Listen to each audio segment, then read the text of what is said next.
This week we're going to discuss Nintendo's Indie World Show Showcase, Splitgate, Fortnite, and Ariana Grande. And what's happening to my brain?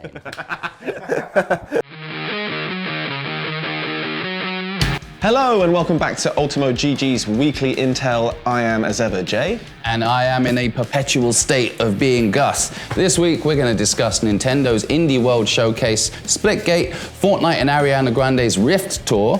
Do we have to talk about that? I guess we kind of do. It's news. Xbox's big indie showcase, Idea Xbox, Stray Cats, a Duke Nukem game that never was, a new No Man's Sky teaser, and Gus went to Birmingham. I'm in Birmingham. Yes, this is a mammoth episode of Weekly Intel for you this week, so strap in and let's get started with Nintendo's Indie World Showcase.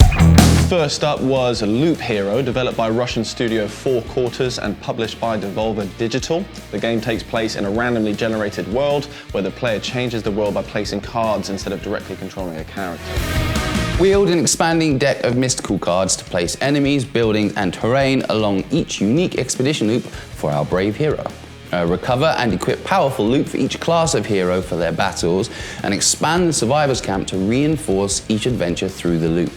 Unlock new classes, new cards, perks, and devious guardians on your quest to shatter the endless cycle of despair, which is, let's face it, a quest we're all on. Yeah. Next up, we have a game called Far. No, not the 90s post-hardcore band. This is Far Changing Tides, an atmospheric vehicle adventure driven by an emotional story. When floods ravage your world, captain a ship like no other, sail stormy waters, dive unknown depths, and explore forgotten ruins on your voyage. Waterworld style, huh? Yeah, absolutely. Yes, the sequel to Far Lone Sails, the award-winning game released in 2021, Far Changing Tides, is the next game from Okomotive, a small independent studio out of Switzerland, where Lone Sails asks players to navigate a sailing ship across a long, dry expanse of land. Sounds really difficult. Changing Tides takes place on the sea. Funny that they're from Switzerland, they've got no seas around them. Yeah, good. Players will take control of a hero named Toe and must help them as they make their way through a drowning landscape. There was also a game announced at Indie Worldwide called Boyfriend Dungeon, which sounds good. Cool. Yeah, Boyfriend Dungeon is an upcoming dungeon crawler dating sim indie game developed and published by Kit Fox Games. Taking place in an urban fantasy setting, the player character must fight through dungeons with the help of a human partner who can transform into a sentient weapon. I feel like I've met her somewhere. Outside of dungeons, the player can date their partner in visual novel-style sequences that increase their power in combat. It is scheduled for release on Nintendo Switch in 2021. There were loads more games announced at Indie Worldwide, but we just don't have time to go through them all. Let us know in the comments which games you are most excited about. Yeah, we want to know. And is it Boyfriend Dungeon? I assume it is Boyfriend Dungeon. Splitgate, the Halo meets Portal shooter, amazing, has been causing a stir over on the Steam store, hitting nearly 50,000 positive reviews, and the beta release received over 600,000 downloads in its first week alone. That's right, its sudden popularity was totally unexpected by the developers and led to the game going offline several times to fix server issues. It led to the postponement of its departure from early access as well, while the developers attempted to increase server capacity to handle well over 100,000 concurrent players. So they're basically like absolutely it, but also freaking so out happy at the same time. That's amazing. Despite attempts to increase server capacity, a queue system was in the end implemented to limit the amount of players logging onto the game at the same time. This is probably the only game in history that has had an almost 100% positive reviews for a delayed game. So some actual positivity out there. Yeah, that's crazy, man. I'm so intrigued now. Yeah. It's safe to say that we love music, Ultimo GG, right, Gus? We do love music. So it was interesting to see that Fortnite and Ariana Grande had joined forces for the Rift Tour in what is said to be a music journey unlike any other. I feel like the music bit should be in parentheses there. It's definitely music if it's Ariana Grande, yeah. Players got some free goodies for being part of Ariana's performances in-game and also had to complete a quest. We didn't get involved in any of this because, you know... She sucks. Yep, it's not for us. British game developer Hello Games is celebrating the 5th anniversary of their successful space survival game No Man's Sky this month with a free new expansion to its virtual universe. Is that an anniversary from the first time they released it or the second? Nobody knows. Frontiers will be the 17th free expansion by Hello Games for No Man's Sky after the game initially failed to live up to its pre-release hype. We were all there for that. Since the launch though, the expansions and updates have turned the sci-fi survival action game into a success with many fans, including a lot of the Ultimo GG team, who are still playing of the game today. I did dip in recently. That's right, my friend Martin just keeps begging me to come look at his base. I don't know if it's a euphemism. The new expansion is going to be called Frontiers, and a new teaser trailer has been given, which shows very little about what we can expect when it's released. We do, though, know that it will be available, of course, to PlayStation 4, 5, Xbox One, Series X, S, as well as PC.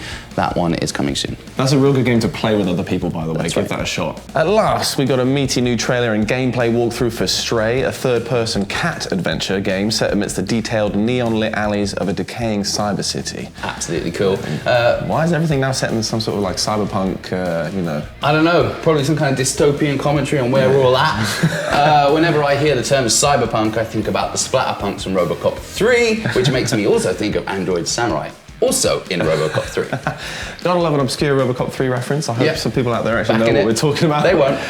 Roam surroundings high and low, defend against unforeseen threats, and solve the mysteries of this unwelcoming place inhabited by nothing but unassuming droids and dangerous creatures, which sounds almost as cool as Android Samurai, to be fair. Yeah, and that's a high bar. That is a very high bar. Do you think the cat is actually a robot and doesn't know the whole time? I hope so. It does sound bizarrely awesome, even if you ignore the cyberpunk setting. Stray finally has a release window of early 22, so looking forward to that one. Footage for a cancelled Duke Nukem game dating back to 2008 has appeared online. Back in the late 2000s, Borderlands developer Gearbox was looking to create a game that would have been an origin story for Duke Nukem, hiring an animation studio, Janimation, to create a mock-up trailer for Duke Nukem Begins, which I just... Yeah, amazing. I love that. The project was eventually canned due to legal issues around the Duke Nukem franchise back then, and Gearbox instead went on to finish Duke Nukem Forever after developer 3D Realms had spent more than a decade working on that game.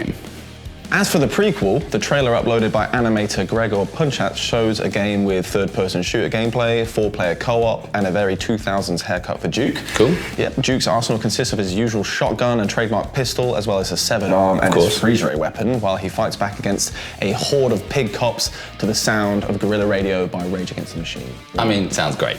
Rather that than Ariana Grande. Another big indie game showcase this week was ID at Xbox. Now, to go through some of the awesome games that were announced would actually take us all day, so we're going to give you some honourable mentions. Yes.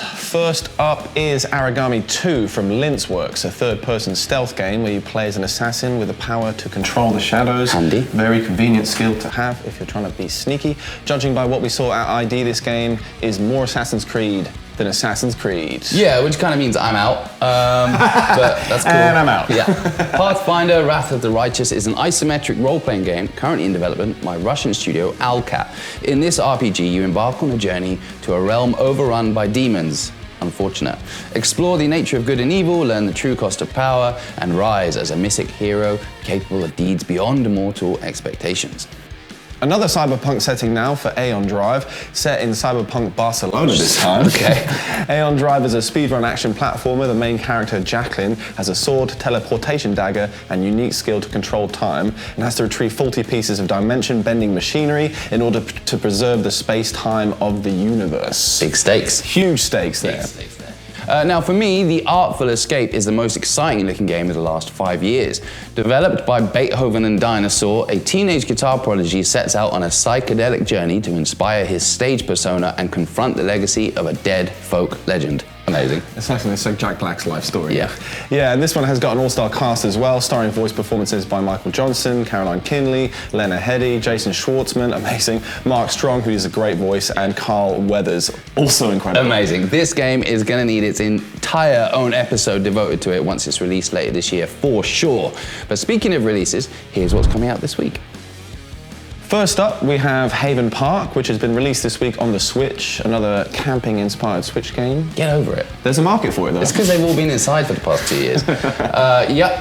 B. Flint, who is doing his very best to keep his grandma's park up and running and make it a place for the campers to enjoy.